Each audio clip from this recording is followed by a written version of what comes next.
This episode of My Bloody Judy is sponsored by HorrorPress.com.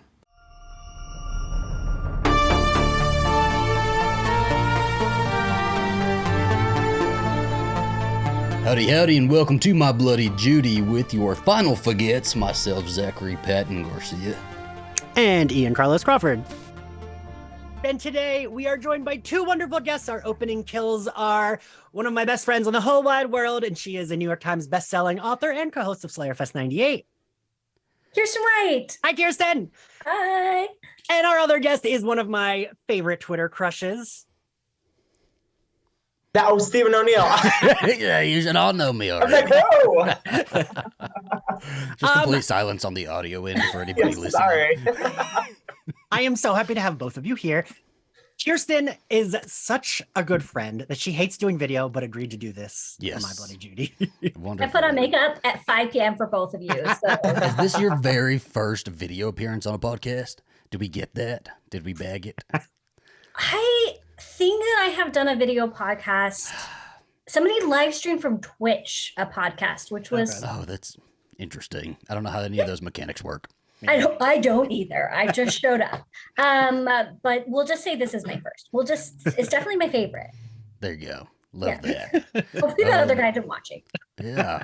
I mean, we are here to talk about Scream. What else? What else, right? Scream 6 just came out, and so all of our content is going to be Scream related for the next while until we can forget about it, or until the physical release of the movie, and then we start all over again and do all of these same episodes again because we just keep repeating content. Listen. Yeah. Which is appropriate for Scream. That's Right. wonderful. Steven, we have done an episode with you. Actually, you came on for like a big gay.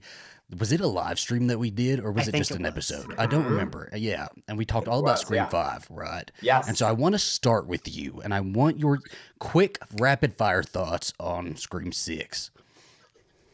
I like Scream 6 and have a lot of issues with Scream 6, Okay. but I do like it. Yeah. And I enjoyed it more the second time I watched it. Perfect. And, But yeah, I've got some problems with it. and we'll that will discuss come a up in- couple of those. Yeah. Because we're going to be talking about our ideas and where we think they might go for Scream Yes. 7. Now, Kiersten, in the 2 weeks leading up to the release of Scream 6, you have just started the franchise, so you have a fresher perspective than all of us. I need your thoughts beginning to end to Scream 6 and all of it, okay? So we're going to sit here for the next 30 minutes while That is Kristen actually just the gives us episode, everything. yeah. Yes, okay. Okay. Two-parter. My Scream origin story. All right. So it was actually it's been really bizarre interacting and engaging with this material for the first time. So Ian is one of my best friends, and my other best friend is Stephanie Perkins, and they both Scream is like a super formative movie for both of them. And so this last November, I went and visited Steph in North Carolina, and we spent the whole weekend. She gave me like a slasher history education, right? Oh, that's we a good watched friend. the first slashers. She gave me context. She explained the connections between them, how they built on each other. It was like the nerdiest fun ever, right? The slashers have never really been my thing, mostly because their treatment of women is awful, but also Understandable. because I wasn't allowed to engage with rated R content growing up. I didn't start watching rated R movies till I was like 30. So I had never seen Scream, but I knew everything that happened because I hate not knowing what happens in things. So even when I wasn't watching those movies, I would go and look up the summaries and read every single plot point because I don't like not knowing things. So I knew there were two killers. I knew this, I knew that. But even knowing every single thing about the movie, I really enjoyed it. I mean, Okay. every character in Scream 1 matters. They all absolutely maximize whatever screen time they have, but not in like jarring or obnoxious ways. They're just so good. Like everyone is perfectly cast. And so it was a super fun movie. I really loved it. I loved that the women all had agency and were dynamic characters. I love that they all fought like hell, even if they ended up dying. It was never because they were stupid, which is really important for me. I hate when characters are stupid Yes. in slashers. I mean, and generally. Right. So then fast forward to a couple weeks ago, my 16-year-old son is really into movies too. And I was like, hey, let's watch all of the Scream movies and then we can go to Scream 6 in the theaters. And my spouse was like, Not into horror. He got a lot of like push-ups and guitar playing done in the other room. It's great. Everybody wins, right? It's very specific too. Push-ups and guitar playing. Right? Yeah, I have great spouse. So I watched Scream 2, and I realized as I'm watching it, like, wait, I know who the killers are. Wait, I've seen this before. And it was almost like I had dreamed the movie before I saw it, because I had very vague memories, but certain scenes I was like, oh, I know this scene. And I must have watched it on TV as a teenager in the 90s, edited and not remembered. I do think that one was on TV a lot back then. Yeah. So I was like, okay, well, it's still stupid. No offense to Scream fans.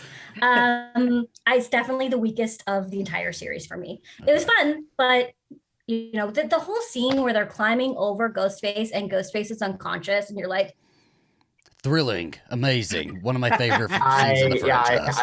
I'm about to burst into tears right now. screaming at the TV, like, what are you doing? And that's, again, my issue with making characters stupid. Like, Sydney's smart. She's not going to, anyway, whatever. It's fine. We're moving on. I'm like, okay, great. Now we're going to watch 3. I've never seen 3. I had also seen 3 before on TV. Yeah. Like more than 20 years ago. So there were just certain scenes where I was like, I know this scene. But I thought that one was fun. I liked the killer reveal. I liked the twist that it was only one killer. And then I got to 4, and I had actually never seen 4, and I hadn't looked up the summary. So yes, it was amazing. I thought that one was super fun. I loved the sort of you can never go home again aspect of it. I loved the killer reveal at the end. Thought it was hilarious. Thought it was super fun. 5, I liked also. I had issues with Sam as a protagonist because Ian and I have talked about this. She wasn't really allowed to be much of a character until the very end because they were sort of holding her back. Maybe that's what we felt as well, Ian. Yeah. So I understand that from a narrative point of view, but it made for like a very weak main character, right? It was hard to invest in her. Although I think the Jenna Ortega casting was phenomenal because she's so tiny. Yes, she looks younger than she actually looks like she could still play like 15, right? Yeah. So she was real. I thought the casting was excellent. I loved the boyfriend because he's so charming and funny. And I mean, I also thought one was funny because it was the 2 most obvious killers were the killers, which I liked because usually it's not the most obvious killers. And then 6, we got to go and see 6 in the theaters.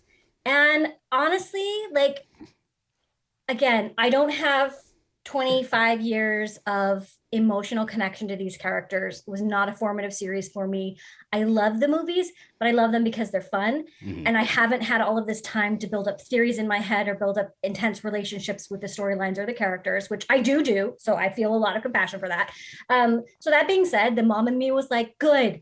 Leave Sydney out of it. Let her be happy with her hot husband somewhere safe. Yes.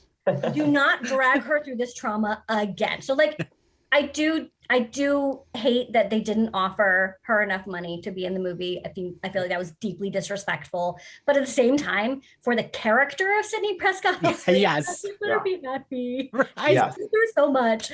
I thought it was really fun. Thought it had some amazing scenes. The ladder crossing scene, the entire Gale apartment scene was phenomenal. Maybe one of the best sequences of all the movies. I loved the opening kill. Loved it. And Ian, this is... Kiersten and I normally agree on everything, and this is like... So I texted Ian the day before I went and saw Scream 6. He had already seen it. And I was like, oh my gosh, my husband just had the most amazing idea. I can't believe they haven't done it yet. I had a ghost face starting who doesn't know there's another ghost face starting. And then they have to fight each other because they both want to be the only ghost face. And he was like, LOL, yeah, that's a really good idea. I don't know why they haven't done that yet. Sounds so crazy. I was walking out of the theater and saw that text and was like, what? Is this a joke? Like, She read the summary already. She did. She read the summary, or she was sitting right behind us in the theater. I was sitting right behind you in the theater in my ghost face mask. So I loved that. I just thought that was so funny that you did a very good job of not giving any spoilers, and that was actually the opening kill sequence. Other than that, like, I don't ask for very much from Scream movies. I just want them to be entertaining. Was it riddled with plot holes? Yes. Yeah. Was that okay? Also, yes. Was the killer reveal so over the top and their monologue like painfully over the top. Yes. Is that okay? Also, yes. I love your approach already. I love this. This is wonderful. Yeah, and I love that Sam was able to step into the lead role and be a much more dynamic character, as was Tara. I love the sister dynamic. I love that we now have 2 final girls, and then the core 4 I liked a lot. I like that dynamic. Trying to think what else. I don't know. Like, I'm pretty easy to please, I guess, with these movies because I don't have the history with them. That really does help, I think. And and I really I do think that helps a lot. It wasn't a formative series for me. It wasn't something that I've grown up with, that I've invested decades of my life in these characters and this storytelling. This feels attacking, okay? This feels a little pointed, Kiersten, okay? I mean, like, one by one, we're just gonna like turn our videos off. Healthy compared to all of you. No, just kidding. We're gay. We're gay. That's important to establish up front, like, because I know that the fandom for Scream can get kind of intense. But again, I was forged in the fire of writing a Star Wars novel, so y'all can't touch me. You've been through it already, okay? You think you can hurt me? I wrote a Star Wars book. One of my favorite parts of this, though, the entire thing that you just said is that you started this journey with your son, and your son. So one of my most formative memories is I never had the greatest relationship with my dad, right? But my favorite memories with my dad were, and I was also the trial kid, right? So like they took me to movies that I probably shouldn't have been seeing at like very young ages, but those were very formative because my dad would take me to scary movies, and that was always what we did together. If there was anything we did together, it was him taking me to a scary movie. And the only one he ever took me out of was a Rob Zombie one. About 15 minutes in, he's like, "No, wait, which one? Which one? It was Devil's Rejects." Oh, right, yeah. And he's like, Kirsten, he's like, no. That is like, Yes, terrible. Extremely like you do not take a kid to see that movie. So I'm really, I love hearing that you now have this experience with your 16-year-old son. And I wonder if this will turn into like in 10, 20 years, a formative sort of core memory for him. I hope so. And then we can be going to Scream 17 together when he comes home from his job as an astrophysicist. How did he sort of like really quickly, how did he sort of take in the series and this newest one? Yeah, so he's actually a big film buff, a big film and TV buff. He's in all the film classes in the film club at high school. So he approaches film from like, he appreciates it on a technical standpoint. Like, I'm always story, and he's like, oh, I love the way they framed this shot. They're very clearly telegraphing that something terrible is about to happen. And I'm like, wow, the actresses are really pretty. And so he really liked the original Scream. He thought it was really clever. He didn't know anything about it, so he didn't know the 2 killer twists. I was going to ask you that, what he knew about it. Yeah, he didn't know anything because the teens don't know. They don't care. All these things that we hold sacred, teenagers do not care. And so, yeah, he thought it was really fun. He kind of agreed with me that Scream 2 was whatever. And that, the other ones were varying levels of quality, but he agreed that all of them were fun and worth watching. So yeah, the kids are all right. Perfect. Love it. Love it. Yeah, where do you think? Where are we going, Ian? So, Steven, what were you going to say? I can't hear another bad thing about Scream 2. I can't at all. So I know that's not what this one's about. So I'm not going to sit here and defend Scream 2, but just know. Steven and I are in a group. That being said, like, it's the bottom of my Scream rankings, but I still think it's a solid, fun, well done movie. Like, the worst Scream is still better than a lot of other things. Trying to dig yourself out of this hole, but Steven's already burning your books. Like, it's all right. Got your voodoo doll here. So Steven and I are in a group chat with Louis Peitzman, and we were talking about this, and both of them were like, can you imagine anyone putting Scream low on their ranking? And I was like, ooh, a Scream 2, and I was like, ooh, it is low on mine. It's okay. But you know what? Scream doesn't have a bad movie. This franchise doesn't have a bad movie, right? It's such a nice thing. So Scream 6, they gave us what they gave us, right? So we are here specifically to talk about what do we want to see from Scream 7? Where would we love to see it go? And B, what do you think will actually happen? Because I'm terrible at guessing this. I like every single time I'm like cult of Ghostface. There's gonna be like 5 of them, right? There's gonna be tons of them. I know exactly how this is gonna go. It would be the most unexpected. It never happens. I'm terrible at guessing all of these. So whoever wants to go first, what do you want from Scream 7? I would love to see characters die in Scream 7. Perfect. You might get more than who died in this one. Not too many. One lesbian getting killed.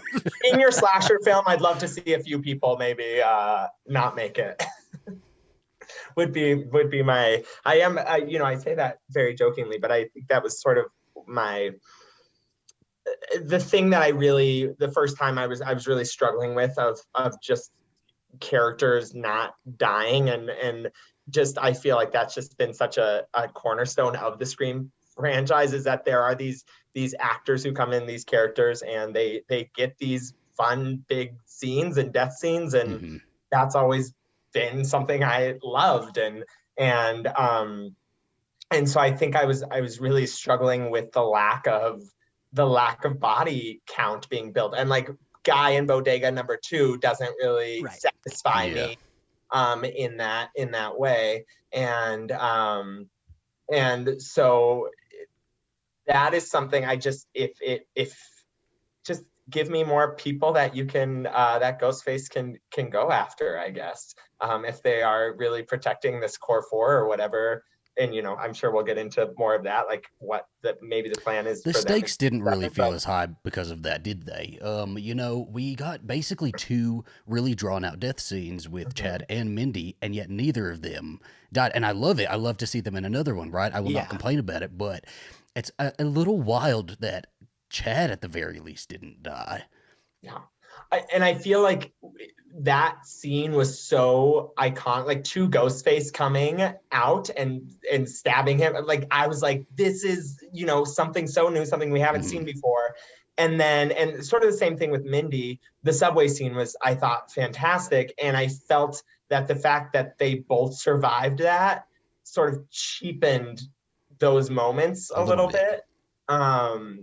Because you are then dealing outside of this reality that I think, Scream is Scream, and it's always going to be a little bit heightened reality, but I think it sort of takes you out of like, no, Chad should be dead. Like he really just got super duper stabbed. Mindy, it's like, okay, it was like, I thought she was going to get stabbed more, but it is like, okay, I can buy that she's bleeding out, but she's pulled out and like people come to help her. That I can be like, all right, she lives. She's just sidelined the way like Gail is in a few movies, but like Chad like gets a death. Chad is very much the new Dewey in that respect. Yeah. Will get stabbed up, gutted, but it will appear in every movie after this, right? Makes it, yeah. Kirsten, what do you? I am curious what you, because I don't know if we talked about that, the death count. Yeah, you know what's funny is I didn't actually think about that until just now, and you're right. Like, as far as the main characters, did we even know Mindy's girlfriend's name? Because I looked it up. Yes. Anika. I liked her, but yeah, she's like, I liked didn't her, know but her name. Yeah, like, didn't know her name. It was a very sad, very brutal death. Yes. And I love the opening kill, but again, it's not somebody you care about yet. Right. And also I called this whole thing because as soon as the roommate said my dad moved here to be a cop after my brother died, I was like, oh, her brother is whatever his name was. Really bad. Richie. Yeah. Ricky. My brother was Richie. So the cop's son was Richie. Which is fine. Like I don't mind when I can guess what's happening.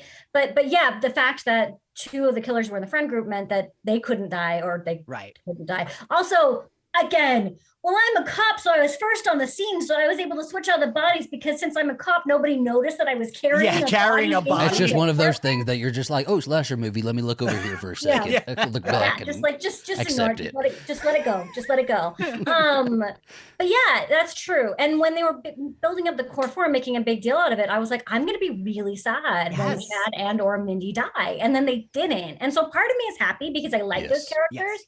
But then part of me is like, well, am I just gonna have to watch him die in the next movie?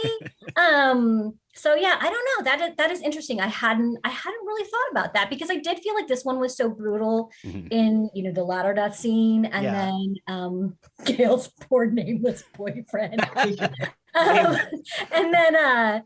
And then I actually found the bodega scene very upsetting because it was so it was violent in a way that I feel like the Scream movies haven't really been.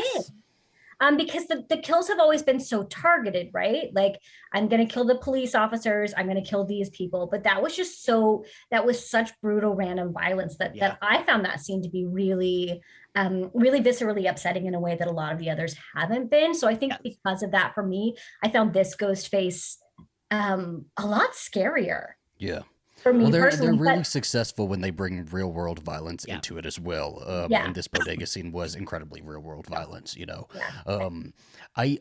Me and Ian, like, we like had it spotted. We're like, one of the twins are gonna die. Gail's probably gonna die. We're gonna cry about it. You know, all these people are gonna die. Nobody died.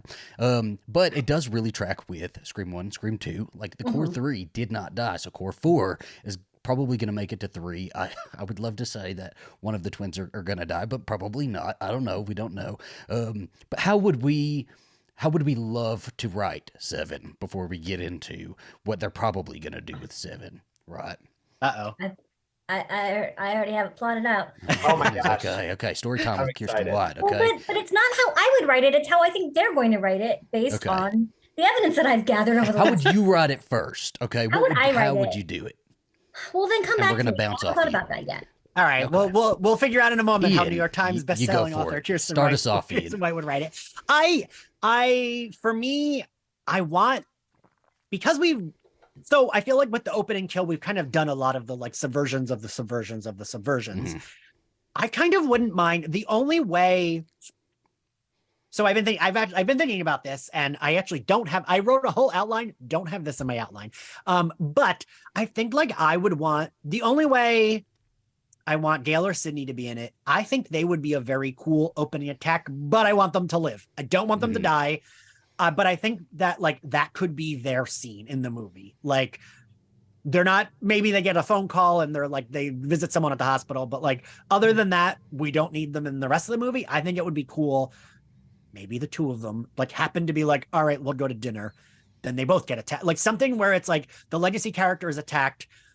And wasn't this like one of the original things for like Scream 4 or 5 that Sydney was attacked? Yeah, it was going to be like a fan event. And we've talked a lot about that when we were doing our predictions for Scream 6, that a Sydney sort of like attack scene would make sense if it was like some crazed van or something like that. When we went to Dallas for a horror convention, and Nev Campbell was there, and we were in her line for a very long time, and up ahead in line, there was somebody, like there was a bunch of security guards that came running past us towards her and had to remove a fan off of her because he wouldn't like let her go, I guess. He kept like hugging her and like staring at her, made her really uncomfortable. And we thought she was gone at that point, and she stayed for the rest of the line, right? But that's so real world, and that I could absolutely see that happening to Sydney. But now that we have a successful Scream movie without Sydney, I almost don't even want her in 7.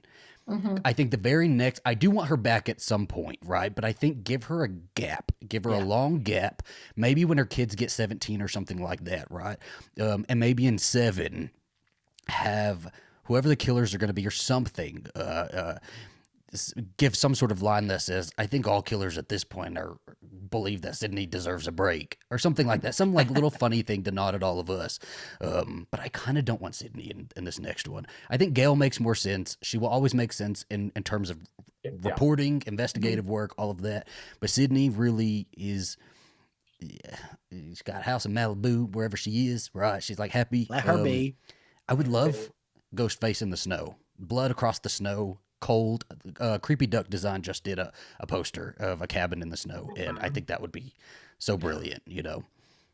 I'm glad you knew who, I forgot who had done that, because I saw that poster as well. And I, as somebody who has not creatively thought of what a plot of Scream 7 would look like, I have not done my outline. I thought that poster art was incredible, and I was like, oh yeah, that would be titillating. such a shift in things. And a kind of a cabin in the woods moment. Although you would have to be like those 4 characters. Like, why would you ever be going to a cabin in the woods, you 4? Yes. Right. I mean, they're good if they're in the city and they're getting attacked. That's maybe true. the cabin, they got to check off all their little points, right? Cruise Damned ship. if you do, damned if you do. I was gonna say Blainer Things did a like mock-up poster of a cruise ship, and it was like the end was shaped like the knife, and he said that's what he would like Scream 7 to be. I think it would be fun, right? That could be a cute idea. But I don't want them to get into like the Ryan Murphy like location being the big like headline every time a Scream is announced, right? Oh yeah. I also I kind of want them to do a Scream that takes place in like one day. All of these are like very following track, 3 days or like 2 days, something like that. I think a Scream movie where there's not even enough time for the media to get hold of what's going on or cops to get involved would be like pretty crazy. Kevin Williamson just did Sick, and I just keep thinking about Sick in relation to like a Scream movie. It felt so much like a Scream movie, and I'm like, well, that's pretty isolated, right? And there's not a whole lot of people that know about what's going on, and there's not even a lot of characters in it. Yeah, and I think that would be pretty great. And I would love it to be 2 hours, but it doesn't even have to be 2 hours, right? An hour and 40 minutes, real tight. They could do that. Kiersten, I forget. Did you watch Sick? I haven't yet. I meant to, but again, my husband doesn't like. It's not that he doesn't like them, but he'll never choose them, and so I feel bad dominating our like precious few watching hours every day that aren't mandated by a 9-year-old child who I don't take to these movies. So I haven't yet, but it's on my list. I was gonna say, unlike Zach with his husband, it was like, no, we are seeing. He just goes with it. We were in New York, and I was like, we mentioned it to Alistair about seeing it again, and I was like, oh, he doesn't want to. I'm not gonna bring it up. And then Zach texts me like, we're seeing it again. I waited all day. I waited till like 9:30. I'm like, if I get to like 9:30 p.m. and he hasn't made a plan for us for this tonight, we're just gonna go see Scream again. And so I waited till 9:30, and at 9:30 on the dot, I said, Scream, we're gonna go see Scream 6 again. But he does not give a shit. Yeah. Ready to fucking kill it. Two of us are still like, oh my God, Gail's chase scene. And he's like, that's Scream 7 right there. Okay. The couple of faggots get killed by Zach's husband. Zach's husband's face reveal.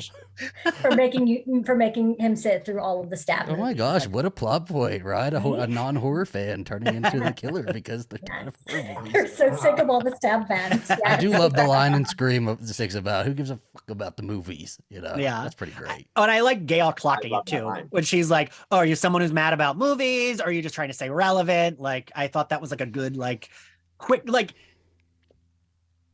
Gail is always good with a quick insult and like sharp, and like that's such a good, like, concise way to insult the fucking killer. Like, I mean, granted, he then does say, I could say the same thing for you, which is a good comeback, but I like, I don't know, I like that. I don't know where I was actually going other than to say how much I love Gail. Well, let's say we leave Sydney out of 7, right? But we do bring Gail back. I feel like Gail's worth it. What are we doing with Gail in 7? What are we doing with Gail? I don't know, because regression. Because I do want Gail back, and I don't want like my last image of Gail to be like almost dead, because I was very much like, oh yeah, she is off limits for me. Like, I don't want to be that kind of Scream fan, but especially in a Sydney-less movie, like, you are not allowed to kill Gail without the one person who has this like disconnect. That would just feel so I do want Gail back, because I don't want my last image of her to be on a floor, bleeding out. And so, but yeah, I don't know. I just feel like she's always got that reporter bent, although she might not be the best reporter. I feel like she maybe should have known about Richie's family. Wait, okay. That's the thing that really bothered me more than I think about. Cops maybe do background checks when they hire you and they notice a recent name change. They might. Who knows what these cops are. Horror movie. We look over here just for a second, okay? And then you look back, okay? That's all we're doing. Yeah. Okay, so I have thought of my plot. Okay. Oh, good. So in my plot, Gail is being stalked.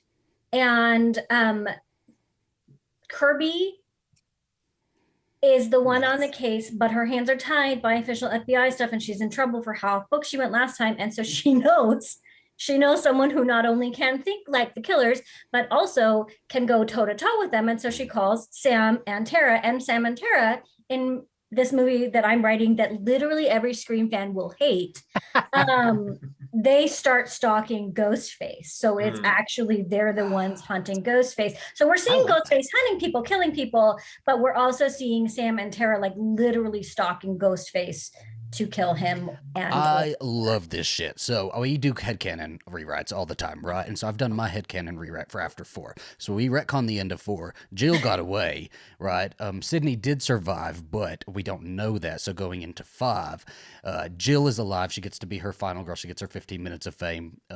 But she's starting to fade out a little bit, so she orchestrates another Ghostface attack. However, about halfway through the movie, a Ghostface starts attacking Jill. And we learn later in the movie that it was Sydney, and Kirby, Gale, and Dewey all knew that she had survived and helped her kind of orchestrate this to take down Jill and end it once and for all. But this is not the movie we're talking about. Anyway. I just they really wasted their Jill potential. I think she had so much potential in this franchise. But for 7, I think I want to see them go really dark with Sam. So there's always been those ideas floating around about like Sydney and whether she could be a ghost face, right? But Sydney really is, and just contradict myself for a second. Sydney is too pure and too America's final girl to go to the dark side like that. It just would never ring true to her. However, Sam is now the final girl and the star of this franchise where we could play out ideas like that with her, right? And I don't believe that Sam has a dark heart, but I could see her. Like the core 4 is her found family. And so she holds them really close and maybe they are drifting. And so what brings them back together? Ghostface attacks, tries to orchestrate them without killing core 4. They don't want to kill anybody in the core 4, but maybe turns to something like that or does some sort of orchestrating. I just think like Sam, we really have to play our darkest fantasies out on Sam. And I think it's such an exciting idea to do that with a final girl because we don't do that with final girls, you know? Yeah. Well, in that scene, which was one of my favorite scenes in 6, where she realizes she's out of bullets, instead of running, she just charges straight for him. Like and then, she, again, he's on the ground, he's unconscious. They don't take his weapon and kill him. No. They let him wake up. And they set up this whole like elaborate, yes, and that's twisted, that's weird. And so the idea of Sam sort of going on the hunt, not being the one hunted, but going on the hunt, I'm into it. I like it. But Steven? I am interested in that. I was very worried they were going to end this one with her sort of looking at the mask a little bit. I thought so. Sorry, you can continue with your thought there. I'm on the same train that you're. Because I am very much still of the like, although we're in a franchise now, as Mindy told us, I am very much like each Scream movie has to be its own thing, and I didn't like the idea of like, oh, we're building up to 7, and I get that they are a little bit with the characters. I like those ideas. I'm interested to see what that could look like. On them. Go ahead. Yeah, go ahead. Yeah, we're spitballing. No, I'm trying to be open to new ways of thinking. Still stuck on Scream 2. Still stuck on Scream 2 slander. There's just like smoke coming out of my ears. Add the graphic. I just like picture you sitting there just like wringing your hands like something like really bothering. Steven is so nice. I'm gonna go Ghostface on all of you. I think me as a Scream fan, I'm open to new ideas, but I think I just am what I love about those films so much is the whodunit, is that is always been, I think, what has drawn me to these films more than, some other slashers because of that element. And that's just always been something I've just loved. And so to take that and to twist it and to make Scream sort of something new frightens me a little bit. But I also think, what was the first Scream but, taking the slasher and creating something new. So I can't be like, oh no, you can't do this to this film franchise that has sort of prided itself in sort of twisting things and making this this genre of horror different. But I am still very connected to the ways of I want to find out who the ghost face is, you know, in the last, you know, the last act of it. And I want my final girls to be, you know, battling him out. But I'm interested to see where they want to take Sam, because I do think there can be some really cool things, and maybe sort of, you know, Jill being sort of the final girl of 4 until she wasn't. Maybe take some of those ideas and do it with Sam a little bit. But yeah, I'm hesitant. I hear it. I do have very scared of the change. Kirsten, I do have a question for you though. So like, you don't have, like you said, you don't have all this like emotional like baggage with the movies. Do you still feel like that? I mean, I guess you said you do with Sydney. Like Sydney and Gale, you still feel like shouldn't ever die, right? Yes, they can't die. Of the 3, Dewey could die. It was sad, but he could die. Sydney and Gale can't die. Right. Okay. I wasn't sure if that was just me being like, oh, I've been a fan of this for so long. No, it would be such a betrayal after how much those movies and the viewers have invested in those characters and how much those characters have been through, for them to just die by some random ghost face. Like, no. Right. Yeah. Okay. I'm glad to know it's not just me being a crazy fan, because I very much feel that way. Connect in the way that they're each a side of the coin, right? They both balance each other really well, and you have to have both sides of the coin. And I just think I don't want them to die. I don't ever want Sydney to die. If anybody has to die, if like Gale has to die, I can accept it. I will burn the franchise to the ground and never watch it again if Sydney ever died. She's been through too much. She's really made it through. Like, she has fought and she's earned the right to live. Okay. If anybody, any final girl in any franchise, it's like what we loved about Laurie Strode when we went through Halloween and we watched this last Halloween. It's like Jamie Lee Curtis and Laurie Strode had earned that ending, right? Whatever you thought about the franchise. Maybe even Sam doesn't. Maybe even without Sam, like doing her core for like reunion or whatever, like killing because of that, maybe she turns into the ghost face who's hunting the ghost face. That could be really interesting too, without pushing her all the way to the dark side. It could be out of some, because we know she don't got a problem killing. The way she's got it in her. I did kind of wish 6 did set up 7.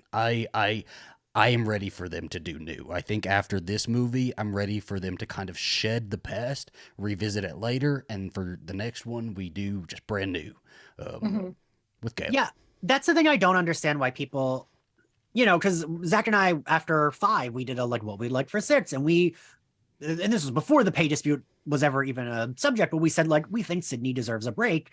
Ooh, all like the biggest taboo thing to ever say, right?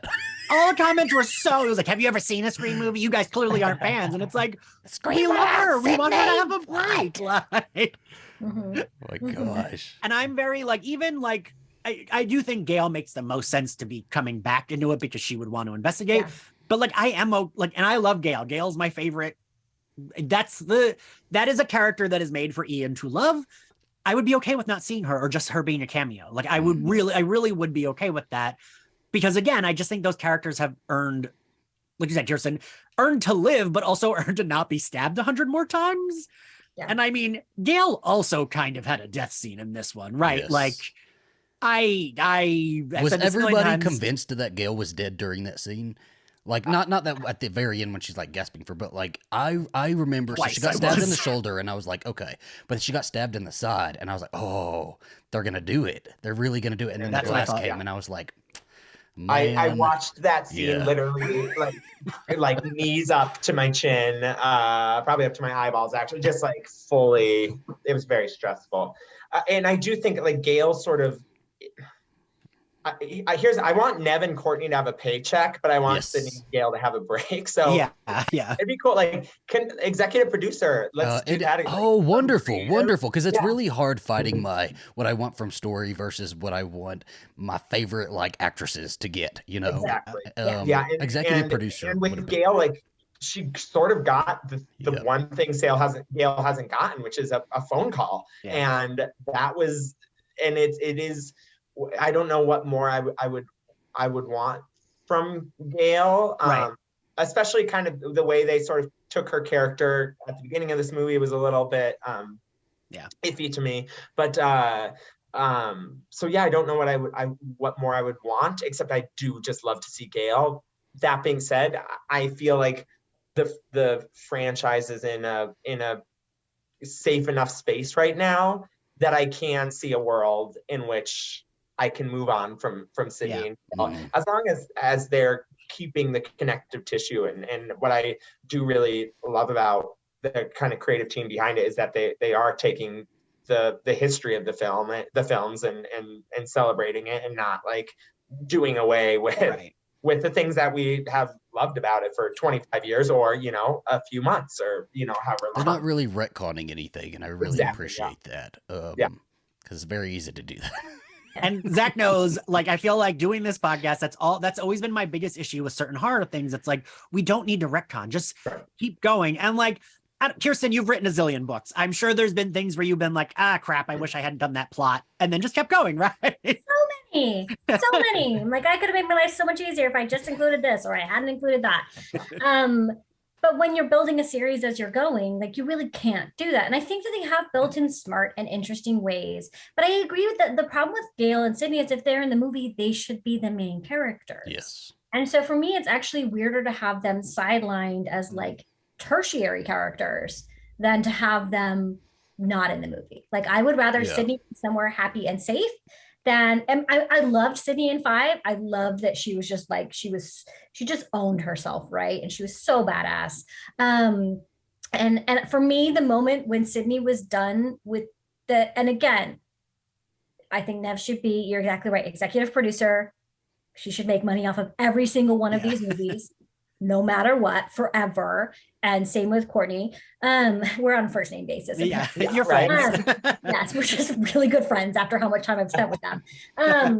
But when Sydney hangs up on Ghostface, and then when Gail gets her phone call and survives her most personal encounter with Ghostface ever, like, that for me, and the Gail not so much actually, but Sydney's done. Sydney is done with Ghostface, and like, so yeah, I think, and I think they need to be sidelined, because otherwise they should be the main characters. Right. Yes, and I think the very next movie that Sydney needs to be in, it needs to be a Sydney movie, a return to Sydney story, and I think I do want that, but not for a good bit. I don't want it for 7. I don't think. I would love to see if they want to bring Sydney in. Give us a scare that builds us up but doesn't pay off, right? Like, we think something, like she's celebrating a birthday and it's nighttime and like there's something, I don't know, and there's like, even if they want to do like somebody, that should be the opening of the next movie with Sydney, and you think she's about to get killed and then she's not, and then it just cuts to the main story. So the opening kill is that there's not a kill. I would be she just kisses Patrick Dempsey, but we get to see her and we still get to like enjoy her without being terrified that somebody is going to take it upon themselves and feel entitled to kill her, And that would be so funny because that's the only thing they can do at this point that's not expected. Yeah, that's true. Okay, so that's the opening of our movie. Yeah, so she blows out her birthday candles and it's Scream 7. Puts her kids to bed. It's fine. She hears like a noise, right? And she's like creeping up the stairs or something. Yeah. And it's just her kid, like, I don't know, doing whatever kids do in their rooms and making so noise, cute. I said this on one of our other recordings. I now have had so many people be like, the opening kill should be Sydney's family in the next one. And I'm like, no. Oh my gosh, whoever says that is just wanting to watch the world burn at this point. That would not be fun. No. I would, in 5, it made enough sense for them to come back and be the side characters, right? But 6 really showed where it's sort of faulting with Gail. And like how it doesn't really make sense for her to be a fully sidelined character, even though she did get her full circle like Ghostface call.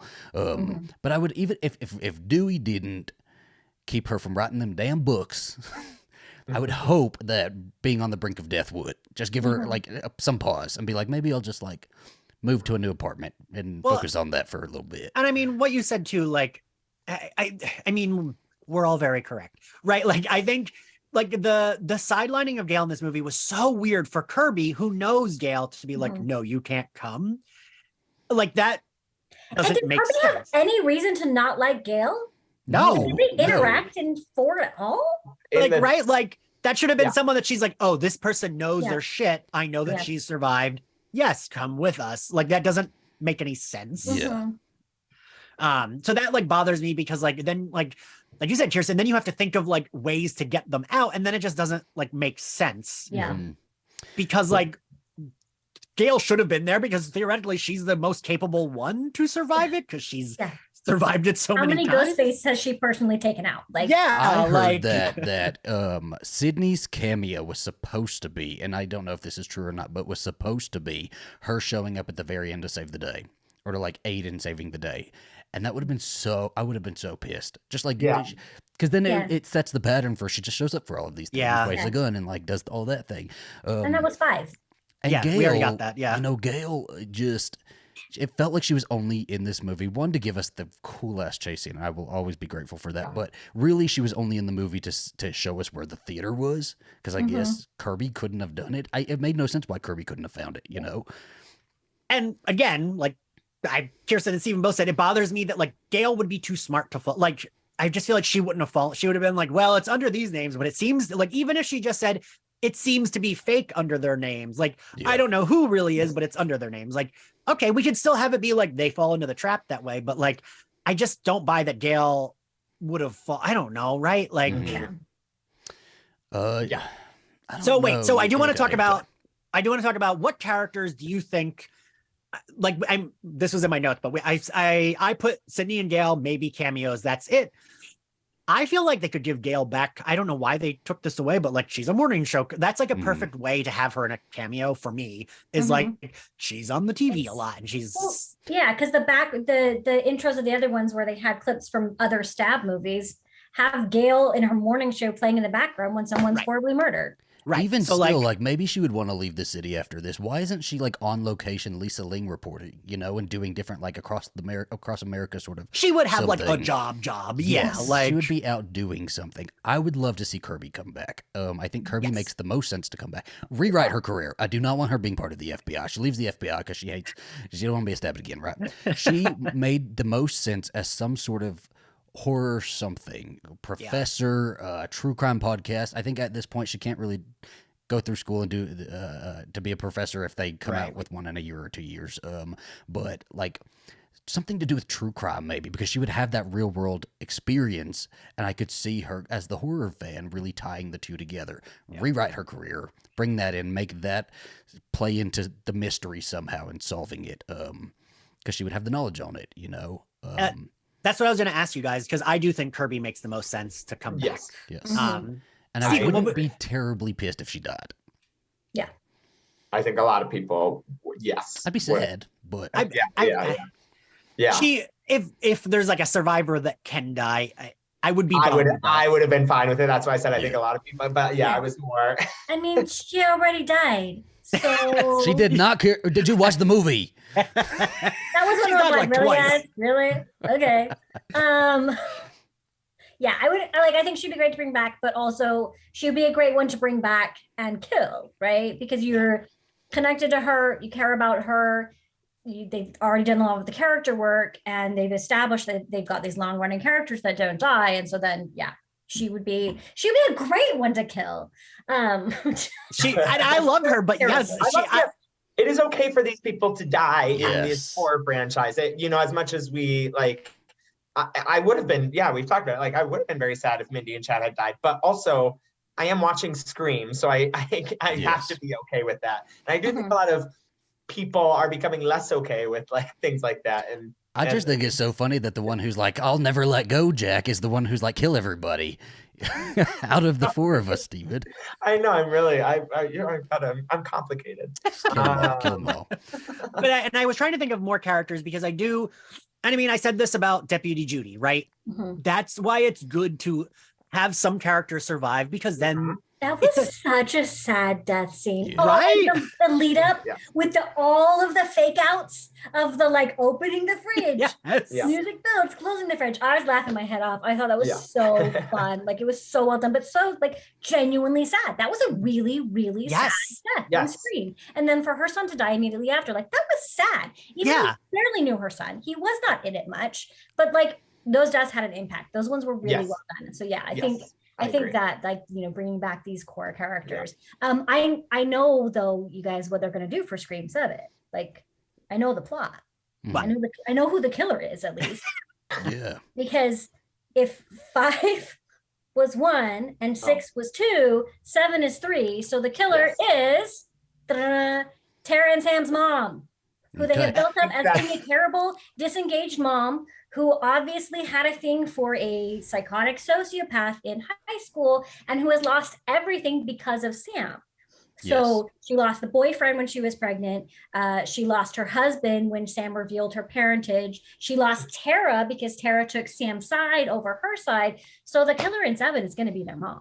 So then that leads us right into because we just went into what we wanted 7 to be. What will 7 be? And I think that absolutely tracks. Did you hear that Melissa Brera said she would love Selma Hayek to be Christina? Oh my God. I would love that too. I don't think Selma Hayek would do it, but I would love that. Why not? Please, Selma Hayek, come on. I would say, like, one thing that I would love from these films, again, and truly no offense to the lovely cast who's in this one, I do think, and maybe this is like my 90s kid, like, oh my gosh, Sarah Michelle Gellar's here and Johnny McCarthy, you know, but like, it would be nice to have maybe some, not necessarily names, but like some recognizable. Tori Spelling. Tori Spelling needs to be killed in a Scream movie. I think we said this, Zach and I said this so much, but I think she would be a very good opening kill because she could just play herself, and she seems like she would be like down for like, sure, it belongs to the movies where, you know, 3 movies. Yeah, like that would be. I don't know that. Nah, you know what? She just need to scream and run around. She did Sharknado. She would do this. She would do it. She just needs to just run. Oh, I was gonna say I don't know if she could sell it. Zach is what I was gonna say.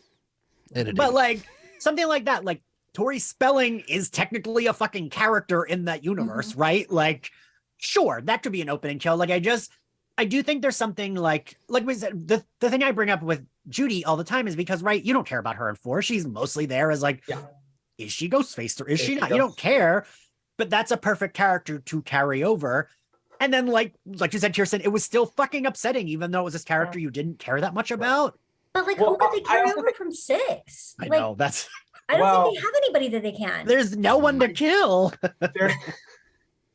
Not enough. I do hope that in 7, Josh Segarra, hot boyfriend of the other guy from the other 2, yes. Yeah, of the other 2 fame.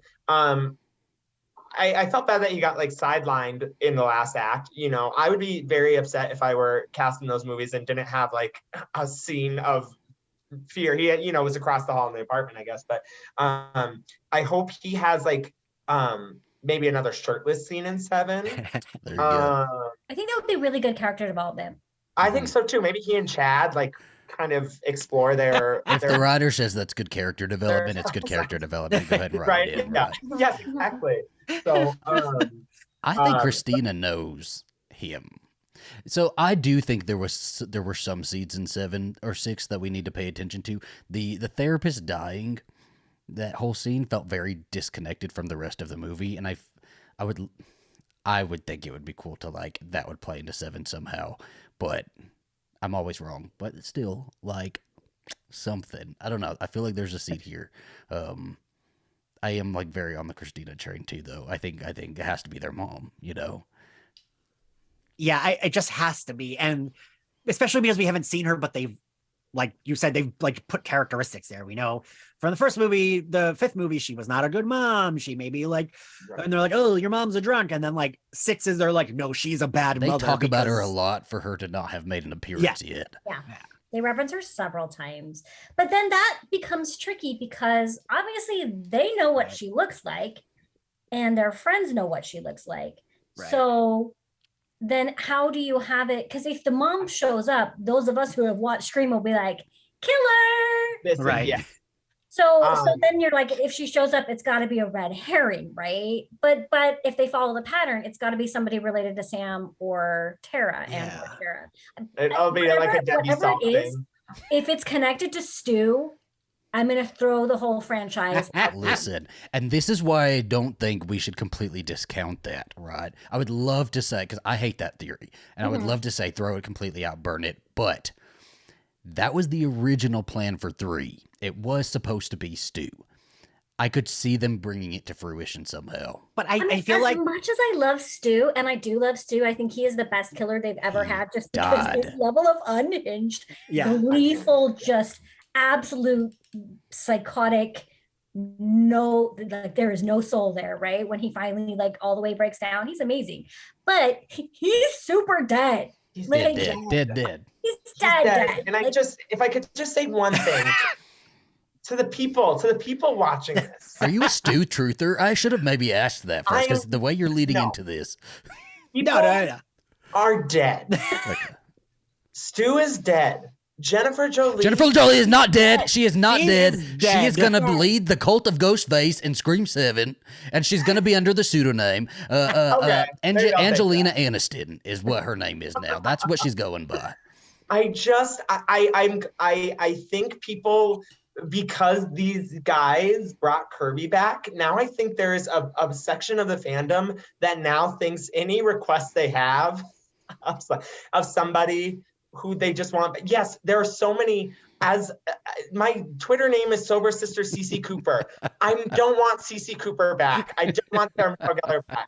She died.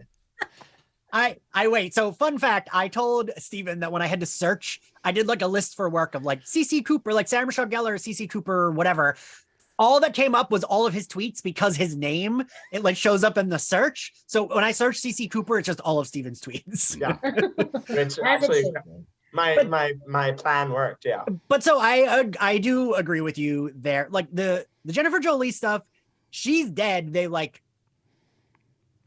She got stabbed in the stomach. How many people get stabbed in the stomach? Okay. But they show her not moving. She falls out. Her eyes are closed. She's fine. She's breathing. Okay, sorry. I watch all these movies way too fast, and I don't remember names. Parker Posey. Parker Posey, yeah. Okay. Parker Posey. I remember that name. She's absolutely one of the best characters, but she's dead. She's dead. And I think she was so good in the world of Scream 3. I don't know if I don't know. Yeah. I just, rest in peace. If we need to start putting characters autopsies on this, although that doesn't. I think they're gonna have to. Anything could be. Because you're just autopsy report. Wouldn't it be funny if the killer reveal in 7 is nobody they know? They're who? They're wait, what? Because also that would make sense, though, right? Someone's just obsessed with the story and obsessed with them is not already part of their lives. Breaks all of the rules that they've established. I don't even. That's why they will never hire me to write a Scream, because I'd be like, no. They should hire you for that. We talk about this all the time. Is the world that they have created. There are probably Ghostface murders happening all over the country that are just in small towns, one-off murders, and they get caught real fast, or it's not always grand scheme. Connected to Sydney, connected to Gail, connected to this inner circle. There have to be these things happening already for people who idolize serial killers. Yes. And okay. Yes. Just real quick, going back to the Stu thing, I've seen so many people be like, well, they said that line, but it was so obvious that they were saying he's dead, right? Mindy's referencing annoying people. I hope so. I feel like I'm going crazy when I think about it too long.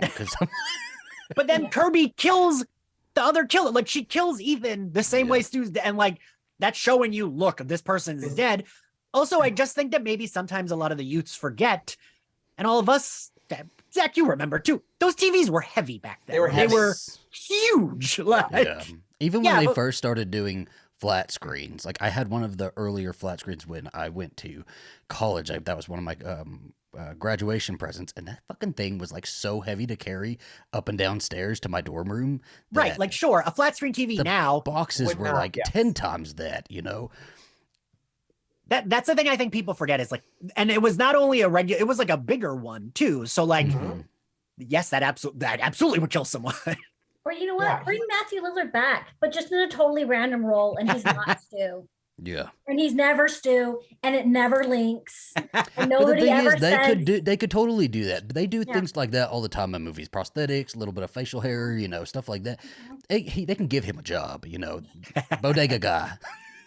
They can do something. He's in the background of Stream too. Remember, he showed up on set. And he's Yes. Yeah. when Kiersten, I don't know if you knew this. When they're at that, like, is it the frat party? It's a frat party, isn't it? Yeah. Mhm. He's behind them. Matthew He's Lillard blonde, yeah. just went on set, and he's behind them in that. Was he set. dating Nev Campbell at that time? Oh. Because he was dating her around 1 or 2. I don't remember which one. Maybe.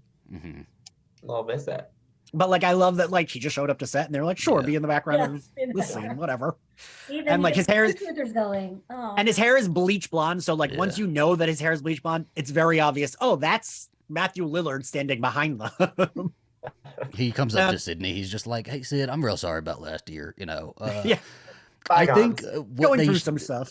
what Yeah. they need to do I feel though hard on all of us. is, I just hope that, you know, you can forgive me as anyone. you know, hormones. In my healing journey. I didn't say I forgive anyone for anything they did in high school because we're all a mess. I might draw the You're line not Sydney Prescott. You're at not the time Sydney of murder, Prescott. but Yeah, as a murder might be the line. Like, might. might. They need to give them a little more time though. I don't know if I want to see it in 1 year. I think a couple years. Yeah.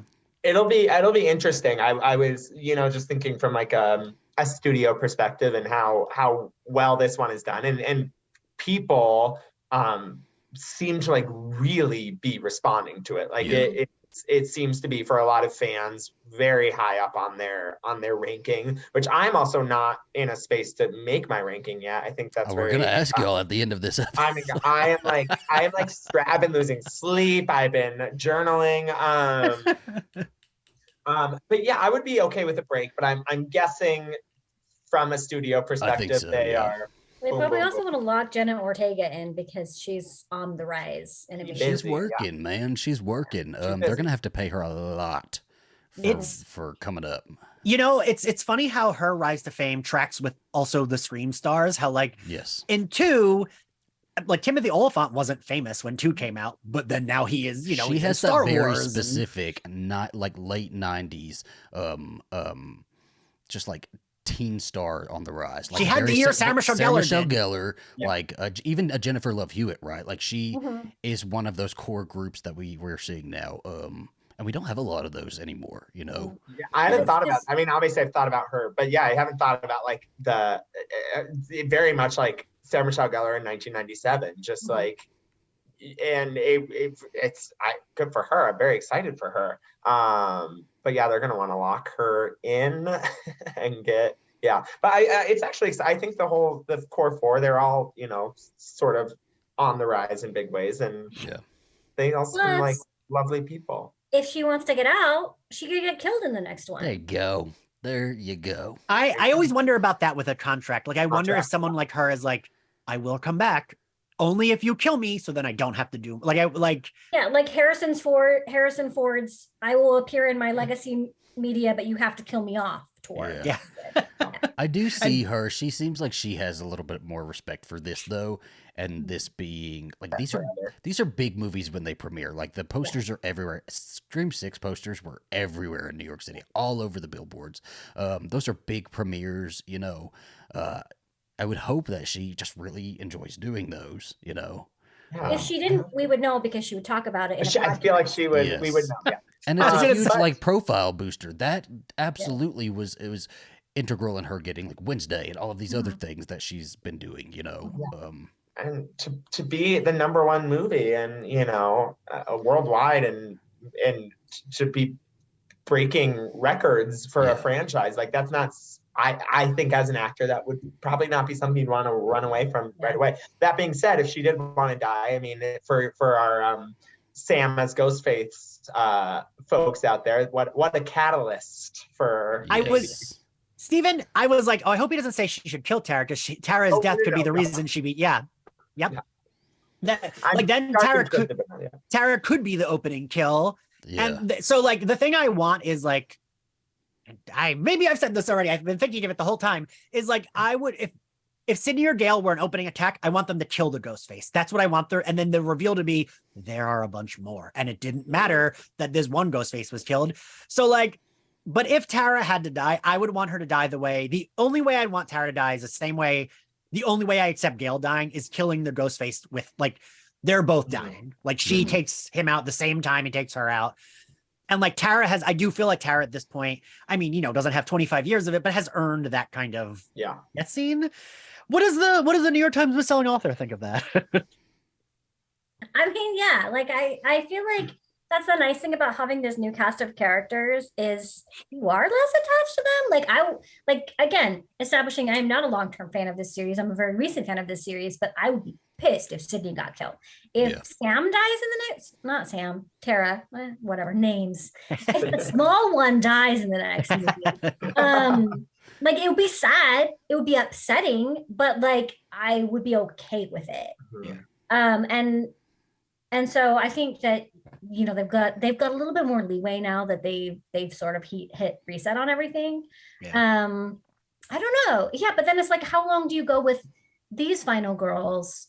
Do you establish that these are our new permanent final girls, or in 7 you spin off into new final girls so that you establish we're not going to follow these characters forever.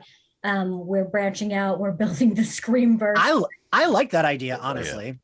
Yeah, just that's what I've done in my career is I'm going to establish early on I do not do the same thing over and over again. If you like my books, guess what, it's going to be something different next time. And I think with this reboot, what did they call it, requel concept, the sooner they branch out from the formula, the better it's going to be for them in terms of building it out. If they wanted to do like multiple storylines, if they wanted to do like a Sydney and Gale standalone, if they wanted to, but in order to do that, you have to like think long-term and know you can think long-term, which means you have to have the security to know that you're going to be able to make multiple movies before investing in new characters and asking audiences to invest in new characters. So I honestly do think the next movie will be Scream 3. Yeah. I think I'm there. Yeah. What were you I'm trying to think of, get in the heads of the creative team, and because they do seem to obviously be following very much matching. So next one would be Scream 3, and then are they making a trilogy, or are they going then, the thing I love 4? So they, are they going for the 4th? So are we getting to Scream 8, and then we're, I'm curious what. 4 is its own thing. I view it as trilogy. I agree, but yeah. And I mean, I think it's wild. Like Zach and I didn't realize till we covered 4 that like 4 was not that beloved, and I don't understand why. I think it's gotten there now. Yeah, but I think it just was one of those instances of something being really ahead of its time. I truly think it was, and there's a lot not to like kind of get annoyed with him for. Like watching it, sometimes you have to just really get over that filter because it does take you out a little bit. It's really hard. Yeah. And it's not in the trailer. We like reacted to the trailer, and the trailer looks fun. We just watched the trailer, and there's no filter on it. Wonder. I need to know how do we get there? Why? Who? But do you guys remember there were movies back then that did have like, I felt like Wedding Crashers had like a not as harsh, but like some kind of filter like that. Like movies had a weird filter, but it just like was up to 100 for 4, and I don't. Yeah. I think 4. I do agree that 4 was its own thing. I think this will be 3. That's really tracking for that, but I would love to say I hope that I think they're going to do something wild with it. But you know what I want? It's going to be 3. I want the creators to take a break because it seems like they're a little burnt out right now from this, and I don't want them to make a mistake being burnt out in this movie. I would rather them take a second, really conceptualize what they want, and bring that to fruition.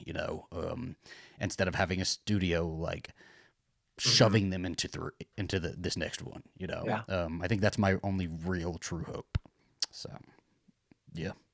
All right, are we? Ooh. We're still going. Am I frozen or is Zach's frozen? I think Zach's frozen. Oh, okay. Zach's frozen. Am I still frozen? Am I here? Oh wait, you're back. You're back. Okay, it's saying my internet connection is I unstable. was like worried. We've I was pretty like, wait, much which one of us reached is the frozen? end of the conversation here. So, yeah, I am gonna ask your Scream rankings now for our two guests. We'll have Kiersten go first because you seem a little more stable than Steven at the moment. When you guys see a ghost face appear behind me, we know who it is. Yeah. Okay, rankings. One obviously is number one and always will be. It was groundbreaking. Everything about it was great. And then for me next, I'm gonna say 4. Okay. Then 5 and 6 are tied because I actually like 6 better as a movie, but I like 5 for the Sydney and Gale factor. And then 3, and then 2. There you go.